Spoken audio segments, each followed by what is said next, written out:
não parar, não precipitar e não retroceder. Então dizer para esse cara, sabe quando nós vamos parar? Nunca. Nunca na sua porca vida. Né?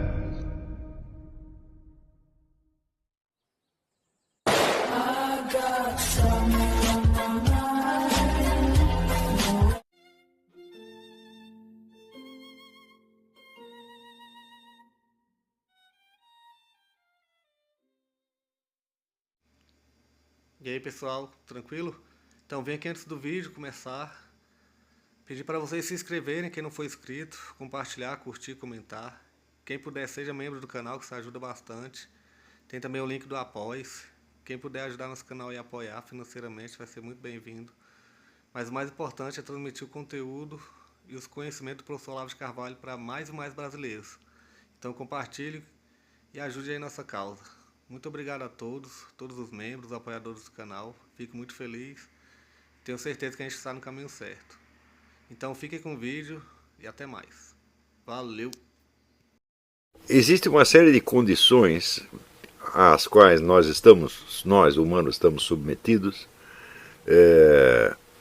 e que nos vêm da estrutura do universo exterior, do universo físico em torno, e que não tem absolutamente nada a ver com a nossa vida subjetiva, ou seja, o nosso cérebro, os nossos pensamentos não contribuem para isso no mais mínimo que seja. O máximo que podemos fazer é perceber essas condições e adaptar-nos a elas da melhor maneira possível. Elas são absolutamente universais, quer dizer, todos os seres humanos estão submetidos a elas, e eu duvido muito que exista algum elemento, vamos dizer, na estrutura da razão humana, da cognição humana, que não seja inteiramente determinado por essas condições. Eu acho uma das coisas mais estranhas que aconteceram na história da filosofia foi que, por volta do Renascimento, o eixo da atenção filosófica se desvia do universo objetivo e se volta para o sujeito, buscando encontrar no sujeito a explicação de todas as nossas ideias sobre o universo exterior. Mais tarde, com o desenvolvimento, vamos dizer, da anatomia e fisiologia, passa-se a buscar essa explicação no cérebro humano. Ora, o cérebro não é nada mais do que um objeto material, entre outros, e ele, portanto, está sujeito às mesmíssimas condições externas às quais eu estou me referindo.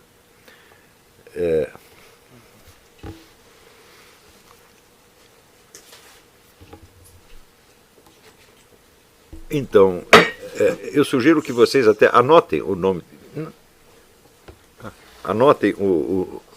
o nome de cada um desses elementos, para que vocês sempre se lembrem de levar em conta. Essa lista que eu fiz não é exaustiva, existem outros.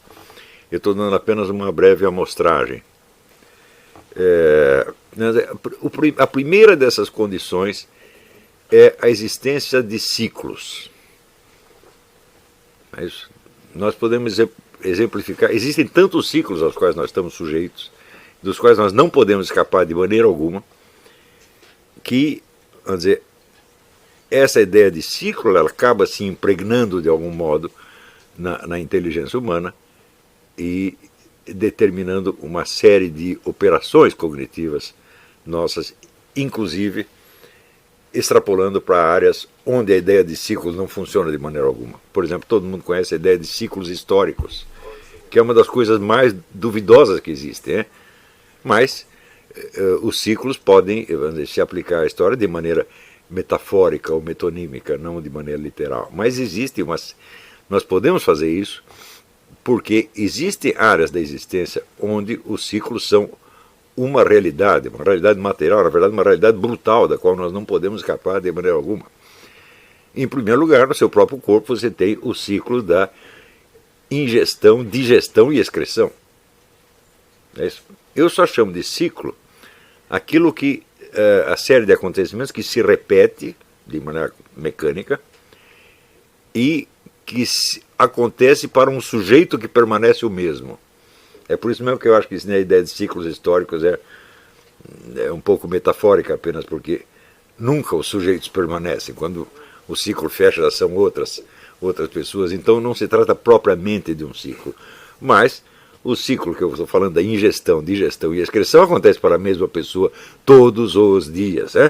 Não há nenhum modo de você escapar disso. Do mesmo modo que o ciclo da vigília e do sono. Absolutamente não tem escapatória. Todos os seres humanos, desde que nascem até que morrem, estão sujeitos a estes ciclos. Então é impossível que um nego não perceba a ciclicidade disso, algo mais dia menos dia. Tá certo? Então, por exemplo, crianças pequenas, às vezes elas odeiam dormir, elas acreditam que pode prosseguir a vigília indefinidamente. Daí elas, catapimba, cai no tapete e acorda na cama, porque alguém levou. Não é isso? Então, por mais que você resista, este ciclo acaba se impondo a você.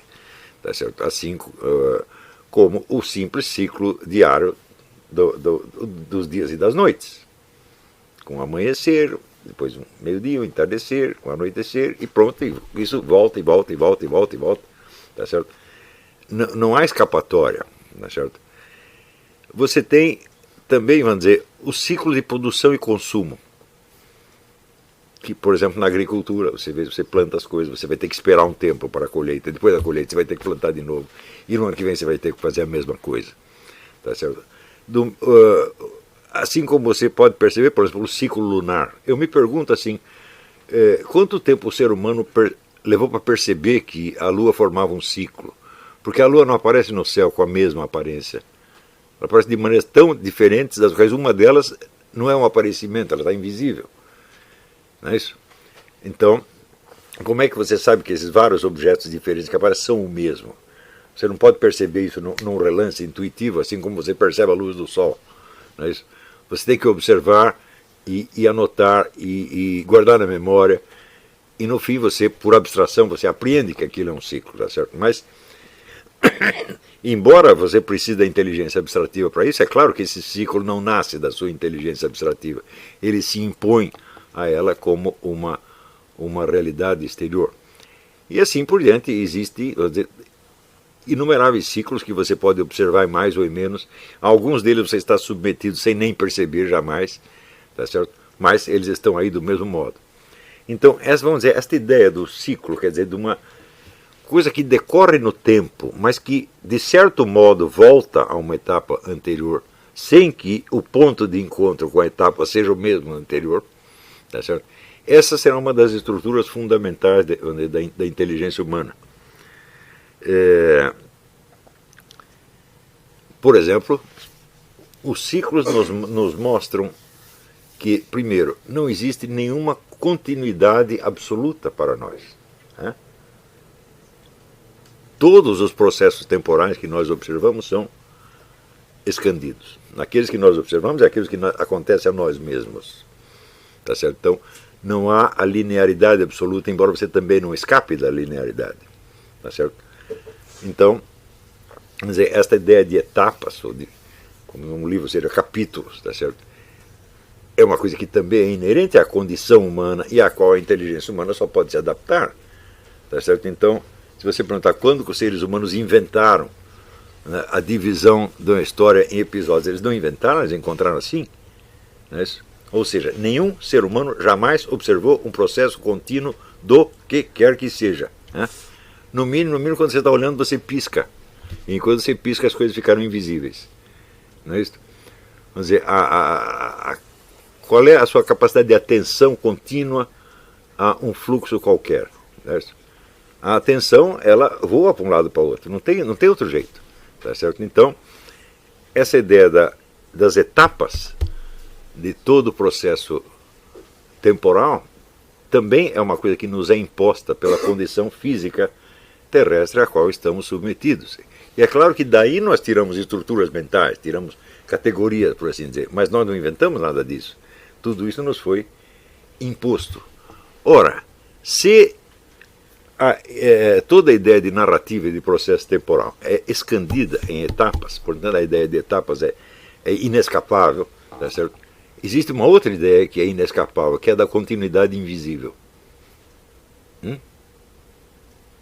Então, se todo o processo temporal que eu observo, ele está escandido, ele está cortado em pedaços, então necessariamente é um pedaço dele que eu não vejo. Então, a continuidade invisível também nos é imposta. Não é isso? Quer dizer, se você observa, por exemplo, o movimento do Sol durante o dia, tá certo? Não, como é que você sabe que é o mesmo Sol? Você não olhou continuamente. Na verdade, você nem pode olhar para ele. Você pode olhar de maneira indireta. Então, a ideia de uma continuidade invisível, sem ela, o ser humano não é que não teria saído das cavernas, não teria nem entrado nas cavernas, teria morrido antes. Então, se ele não sabe que por trás das etapas discretas, separadas que ele vê, existe um fio de continuidade, ele não vai saber nada, ele vai estar totalmente desorientado no mundo. Então, vamos dizer, essa ideia da etapa e, portanto, da narrativa, daí surge uma terceira ideia, você tem a continuidade temporal escondida, você tem a continuidade invisível ou inacessível, e, portanto, você tem a narrativa, a possibilidade de narrar. Porque o que quer que você narre, você fará com palavras que são separadas. Não é isto? Ou seja, as palavras são separadas, mas estão tentando refletir uma outra continuidade, também separada, mas que não é separada do mesmo modo como as palavras. As palavras não correspondem às etapas, não é isso? Da sucessão temporal. Então, necessariamente você tem aí a ideia de que é possível narrar desde que você divida as etapas do processo de uma maneira diferente da separação natural das etapas, que é a separação verbal, a separação em palavras. Não é isso? Então, toda língua é um idioma articulado formado de unidades separadas. Não há outra maneira, tá certo? Ora, por trás dessa unidade separada, quando você ouve o sujeito falar, você entende que ele não está se referindo a pedacinhos diferentes do acontecimento, mas há uma continuidade invisível que ele menciona e que você apreende de algum modo. Isso é universal, nenhum ser humano jamais escapou disso aí. Né? Então, se vocês ouviram um cochicho aqui, é o Pedro que está traduzindo para uma amiga nossa. Está aqui, tá?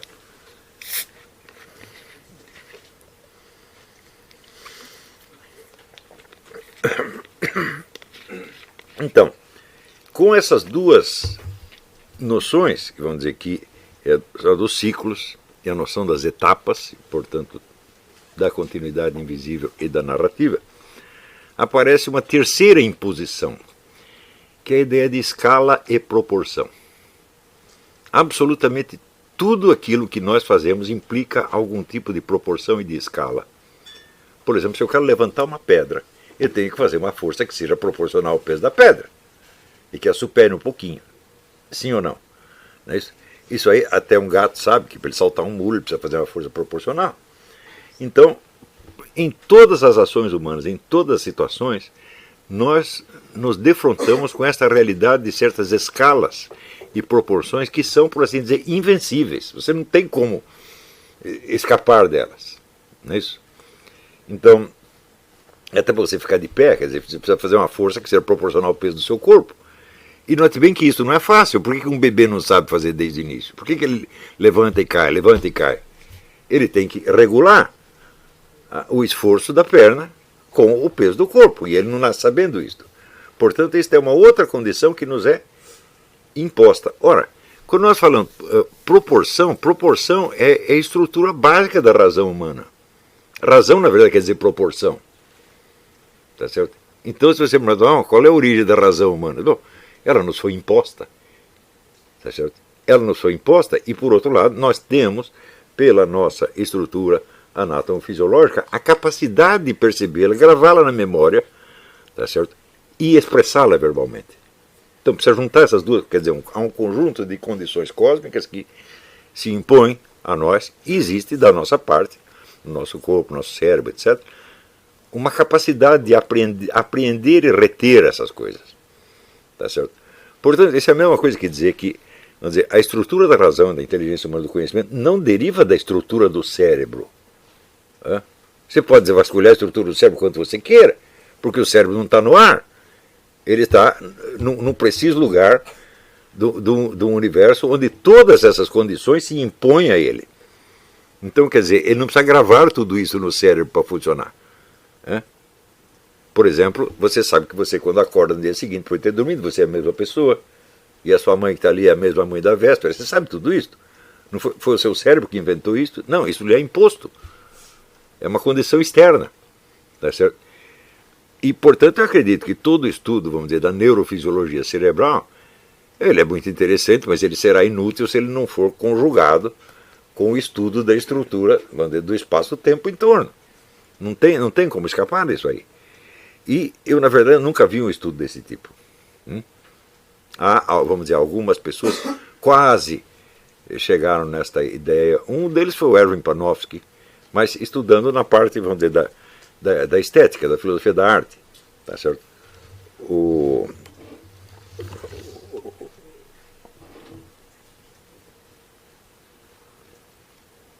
Mas, vamos dizer, como um puro estudo, vamos dizer, gnoseológico, eu nunca vi isso ser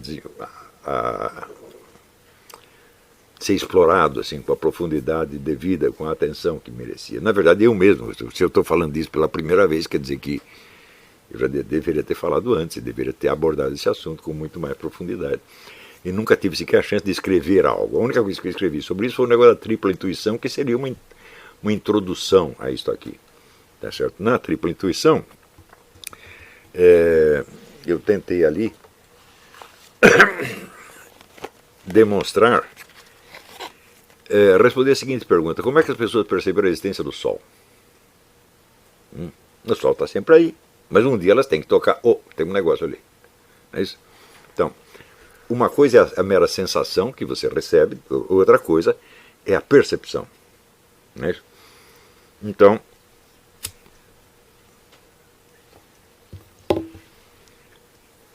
também pergunta, quando perceberam a existência da luz?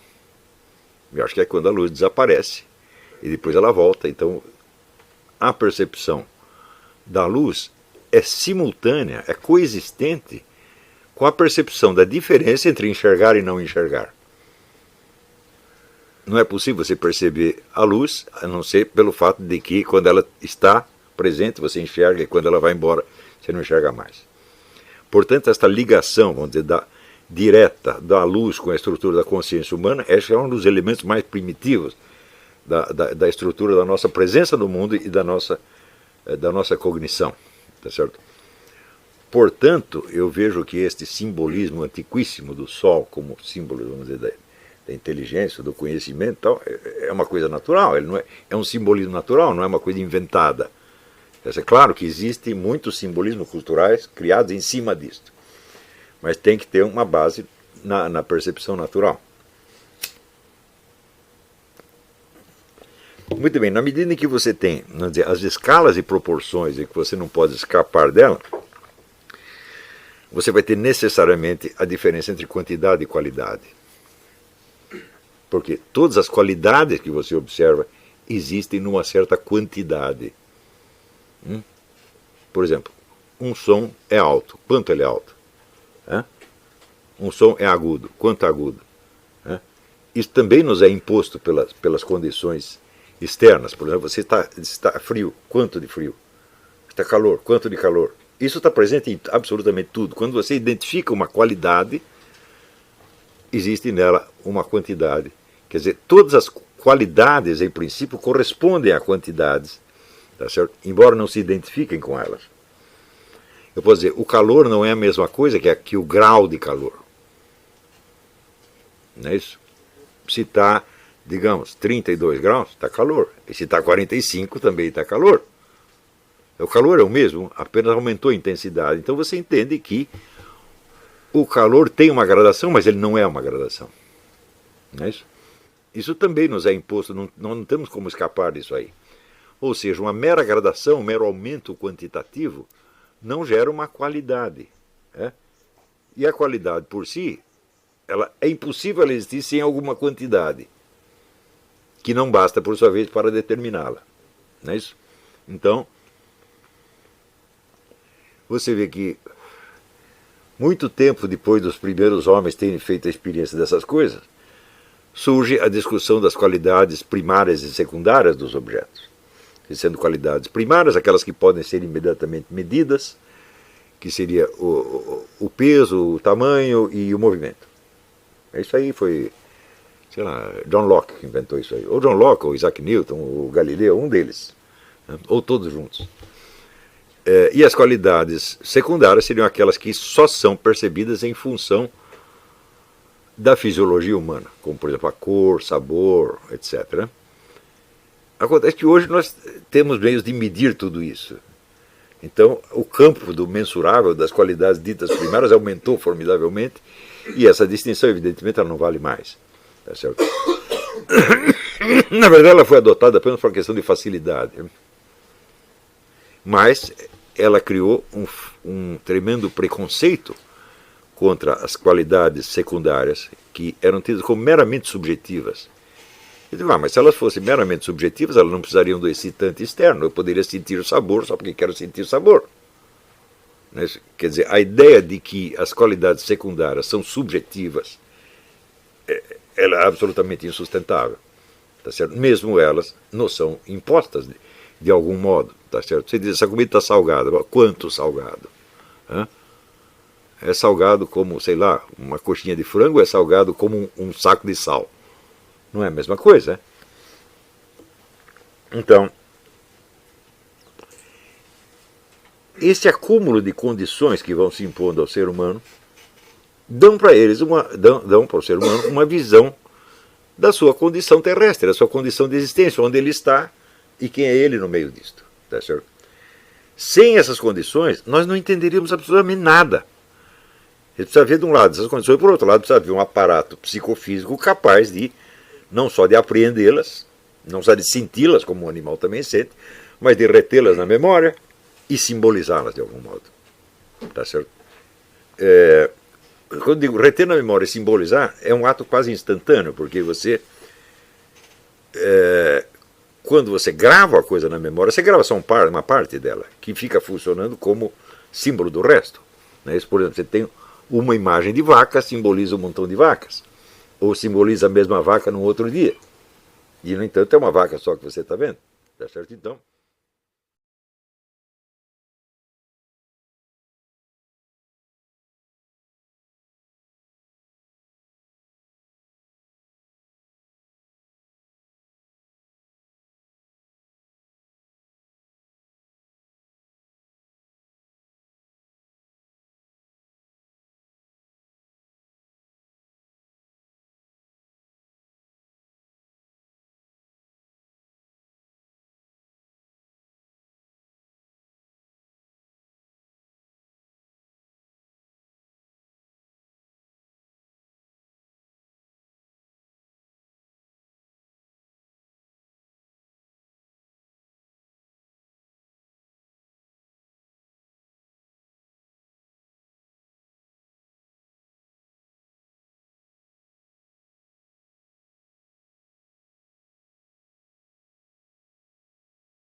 Chegamos a mais um final de uma aula, de um vídeo. Espero que tenham gostado. Quem não se inscreveu ainda, se inscreva, compartilhe, comente. Ajude o nosso canal, apoie, seja membro. E ajude o nosso canal a chegar a cada dia a mais brasileiros que precisam muito do conhecimento do professor Olavo de Carvalho. Então é isso aí, fique com Deus, até o próximo. Valeu! Então é isso aí, pessoal. Que é o nosso canal. Que são alguns livros que eu já li. A maioria foi doação, mas alguns eu adquiri, professor Olavo de Carvalho. Alguns livros se perderam aí que eu emprestei, professor Alexandre Costa, a Bíblia Sagrada. 10 lições sobre Karl Marx. Indico a não ler esse livro, que é muito ruim mesmo. Alguns pensadores aqui que realmente, como o professor Olavo de Carvalho disse, não são pensadores. Valeu, tamo junto aí. Apoie nosso canal, seja membro.